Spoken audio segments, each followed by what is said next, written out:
Здравствуйте! В эфире новости. Расскажем о самых заметных событиях к этому часу и коротко о главных темах выпуска.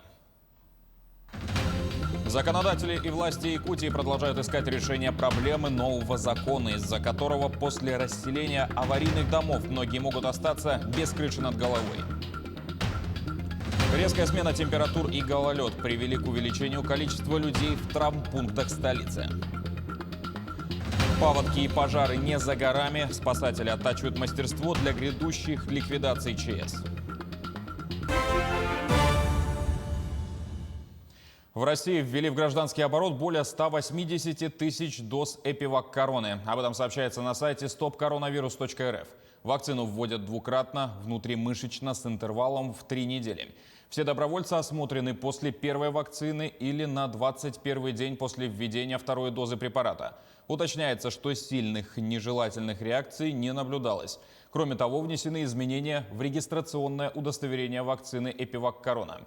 Промышленная площадка «Вектор Биальгам» включена в документ как производитель готовой лекарственной формы. За последние сутки в Якутии выявили 27 новых случаев коронавирусной инфекции. В Якутске COVID-19 заболели 18 человек, в Алданском районе 3 случая. В Мегино-Кангаласском и Тампонском по 2, в Ленском и Алекминском районах по 1 заболевшему. За сутки лаборатории региона провели более 1700 исследований на коронавирус. Получили первую вакцину более 55,5 тысяч человек, а вторую более 39 тысяч якутян. Поступление следующей партии вакцины, по данным Министерства здравоохранения Российской Федерации, будет осуществлено, ее отгрузка будет осуществлена на следующей неделе.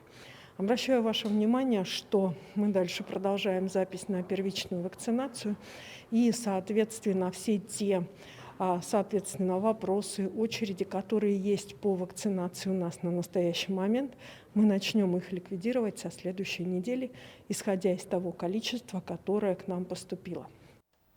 За последние 10 дней в травмпункт столицы с различными травмами обратились 873 человека. Из них 323 подскользнулись на улице, 68 получили травму, катаясь на катке или с горок. Пациенты сначала проходят рентген-обследование, после осмотра снимка накладывают бинт. А в большинстве случаев при переломах накладывают гипс. Он полностью высыхает через 24 часа, поэтому медики на это время рекомендуют отказаться от активных движений.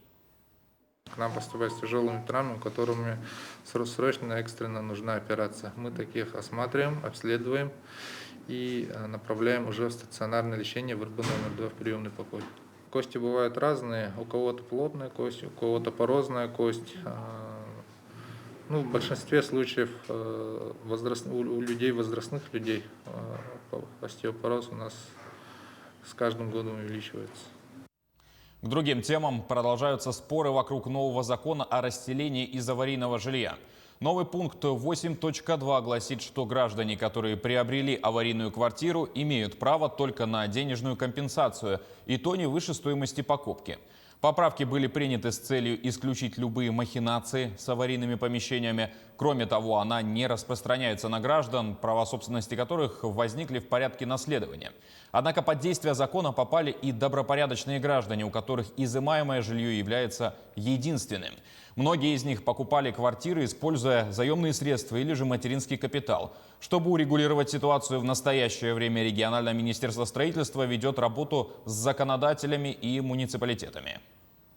Для защиты прав граждан, которые приобрели жилое помещение в аварийном доме до 28 декабря 2019 года и у которых оно является единственным, депутатом от Якутии Галиной Данчиковой с учетом позиции республики сформирована поправка в Жилищный кодекс Российской Федерации. Она поддержана Минстроем Российской Федерации и проходит согласование в правительстве Российской Федерации. Отметим, что на регулирование действующего законодательства в жилищной сфере направлен и принятый 9 марта в первом чтении законопроект, предусматривающий обязанность для региональных и муниципальных органов власти, принимающих решение о признании многоквартирного дома аварийным и подлежащим сносу, направлять сведения о таких решениях в Росреестр. Наличие таких сведений позволит решить проблемы, с которыми сталкиваются граждане при покупке жилья, и таким образом максимально защитить их права, в том числе исключить покупку аварийного жилья. Подготовку к паводковому и пожароопасному сезонам обсудили сегодня на всех уровнях. Совещание прошло у премьера правительства Якутии Андрея Тарасенко. Касаемо безопасного пропуска паводковых вод, особое внимание уделяется зонам возможного подтопления, толщине льда, а также снегозапасам. В этом году значительное количество осадков наблюдается на севере, северо-востоке и юге республики. Работы по ослаблению прочности льда выполняются за счет средств федерального бюджета. На эти цели выделено 10 миллионов рублей. Кроме того, разрабатывается план действий по предупреждению и ликвидации лесных пожаров на территории каждого района. В рамках реализации национального проекта «Экология» в 2021 году дополнительно будет приобретено 203 единицы лесопожарной техники и оборудования на сумму 200 миллионов. На осуществление мер пожарной безопасности и тушение лесных пожаров предусмотрено бюджетных средств в объеме 673 миллиона рублей, в том числе за счет федерального бюджета 289 миллионов рублей, за счет государственного бюджета республики 383 миллиона рублей. Все средства доведены до соответствующих учреждений в виде государственных заданий в полном объеме. Обращаясь к руководителям ведомств и главам муниципальных образований, Андрей Тарасенко подчеркнул, что полная готовность и своевременное реагирование помогут предупредить возникновение чрезвычайных ситуаций. К паводку готовятся спасатели. Сегодня прошли ежегодные учения по спуску с вертолета с высоты 20-40 метров. Тренировались в местности недалеко от села Кельдямцы. В учениях приняли участие более 30 сотрудников службы. Спасатели отработали спуски на ограниченную площадку. В мероприятии был задействован борт Ми-8 МЧС России. Благодаря таким тренировкам спасатели совершенствуют навыки и в реальной ситуации более четко и быстро осуществляют беспарашютное десантирование. Во время паводка будет задействовано 7 групп спасателей. В занятии участвуют все наши спасатели аэромобильного подразделения, 38 спасателей, и приглашены спасатели из наших улусных филиалов. Тренировочные спуски необходимы без парашютного десантирования, поскольку у нас во время прохождения ледохода бывают особенно очень часто охотники, они остаются в ледовом плену в островах рек нашей республики, и придется их вытаскивать таким беспарашютным десантированием. Сотрудники поисковой и аварийно-спасательной службы Мирнинского авиапредприятия также готовятся к весенне-летнему периоду.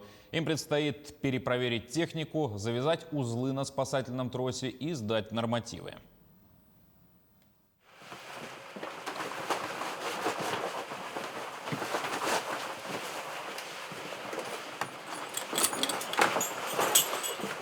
Второй готов.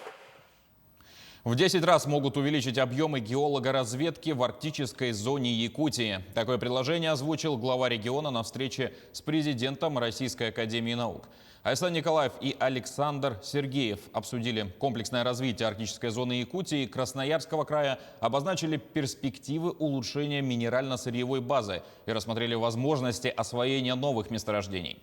Как обозначил глава, в ближайшие годы объем геолого-разведочных работ в Арктике должен быть увеличен в 10 раз. Он поручил Кабинету министров подготовить перечень предложений, подчеркнув, что в этой работе также примет участие Росгеология, с которой в прошлом году подписано соглашение о сотрудничестве.